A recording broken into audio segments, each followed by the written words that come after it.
Okay, why am I even doing this? Right, because I hit 3,000 subs and I wanted to make a special out of it. Yeah, whatever.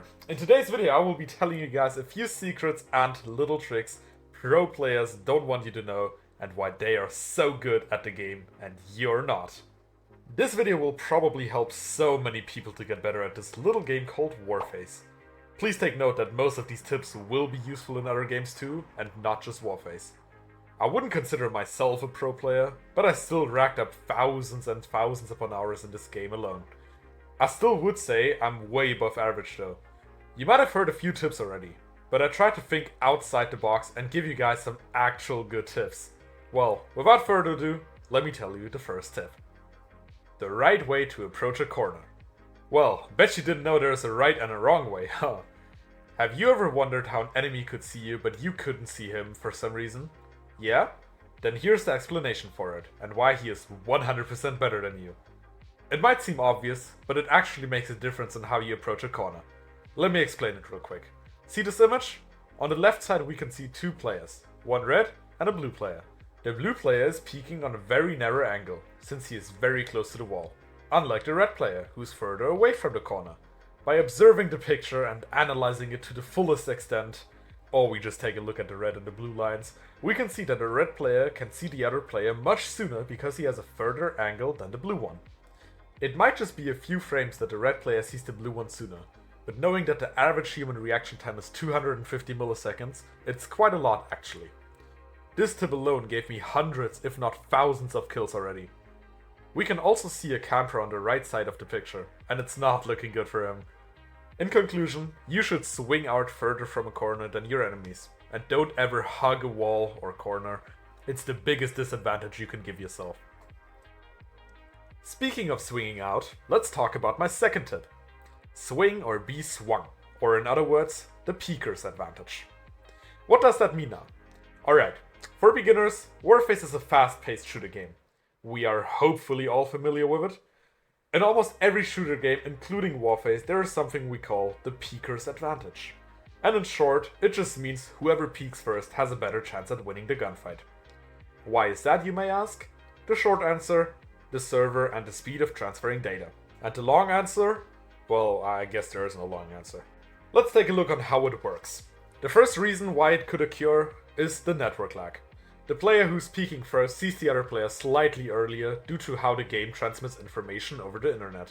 The player's action, in this case peeking, gets sent to the server, and by the time the server sends the data back to the opponent, the peeking player has already seen and possibly reacted to them.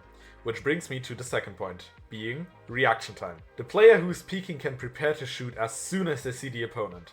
Meanwhile, the opponent may still be waiting to see the peekers pop around the corner due to the delay in the server. This gives the peeker a small window of opportunity to shoot first, often resulting in faster reaction compared to the stationary player.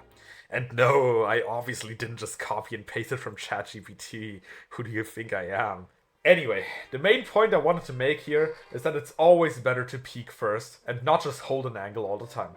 The third tip is just my personal preference, but I think it's still very good. The low ground.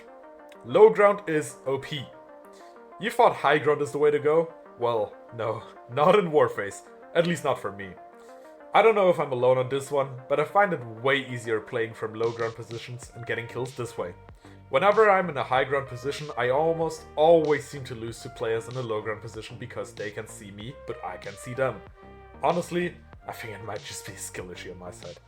Well, not much to say about this point to be honest. But imagine this particular spot on the map Factory. We are all familiar with it, because you can cover so much area with that spot. But for some reason, the low ground player, if there even is someone, always seems to win because of his angle. Why do you think so many players throw grenades in hopes of killing that one guy down there? It's because they know if they jump out, they're dead. Well, it might also be that whilst you are in the climbing over animation, you can't move and do anything. That might be the reason, but no. I strongly believe that it's a form of low ground advantage. Simply put, I like low ground because I have more control over the moves of the enemies, and I get more, easier kills this way. Going over to the fourth tip, the minimap is your friend. Yes, it's hard to believe, but the minimap actually has a purpose that I see far too few players use to their advantage. If you didn't know, the minimap shows the positions of enemies whenever they shoot with a weapon that doesn't have a silencer equipped. And not just for the time they shoot. No, it marks the enemy for about 2 seconds and also shows where they are heading towards. An example of this? Imagine you play on the map Palace. You know that an enemy is on the top floor in bomb site 2, while you are standing on that side. What you can do is an edge peek, a peek where you just move a pixel or two around the corner or only showing a tiny portion of your body. That way you can bait the enemy into firing early, whilst in most cases not taking any damage. If the enemy doesn't have a silencer equipped, you can now use the minimap to your advantage to know if he is changing his positions or running away completely. In that time you can also change positions to surprise your enemy if he is peeking from the same position. Another tiny tip with the minimap, that is, let's just say, kinda useless, but you can actually see enemies through smokes with the minimap. If your crosshair is on the enemy, even through smokes, it highlights it on the minimap with a red dot. Then it's just pressing your button to shoot and getting easy kills. So always remember, the minimap is good for you, don't just ignore it. Another tiny advantage the minimap has is even if you're flashed, you can still navigate your way through the map. Alright, coming to my last tip, the 5th one. Some of you are gonna hate this one, I promise. I don't really have a name for it, but let's just call it keeping your composure even in bad situations and don't downplay your teammates for no reason. Or in short, just don't be toxic. If you have ever played Warface or practically any FPS game ever, you should know that you cannot win alone. Except when you're like popping off for a round or two. We all had it at least once probably. But even then, you won't win alone against 5+ enemies all the time. That is where the team part comes in clutch. If you press tab on your keyboard or touchpad on a controller, you can see that when you're in a match, you have something called teammates. I know it's hard to believe, isn't it? They are there for a multitude of reasons. They're not just dead weight all the time, believe it or not. They can actually be useful in most cases. Warface is a 5v5 game and not a 1v5 game. That means the best case scenario to win a round is that everyone in the team needs to get at least 1 kill. Not including revives, of course. If you were alone, for example, you would need to compensate for 4 other players' kills alone. That is simply impossible to do all the time. But I'm drifting off.